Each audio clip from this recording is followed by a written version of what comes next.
Kiek laiko medinės lentelės, kol jų nereikia dažyti. Tai matote namas, kuris lentelė yra Sibiro eglė, šiaukštų paviršių, kuri dažyta dažykloje prieš 7-8 metus. Dažyta nepilnai dengta spalva. Tai reiškia, matosi medienos faktūra. Gražiau, jaukiau, visiems labiau patinka, bet tarnauja trumpiau.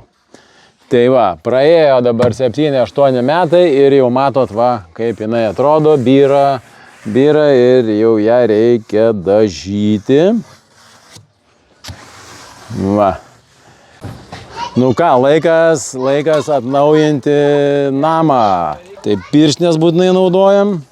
Būtinai akinius. Pirmiausiai reikia jį nušveisti, tai yra pats sunkiausias daiktas. Imam savo pagalbininką pagrindinį, DCK, reguliuojasi greičiai, viskas, kosminis įrankis. Va, labai gerai ima. Šiaip, jeigu reiktų su rankom, su dratiniu, tai labai aš užtrukčiau ir suvargčiau.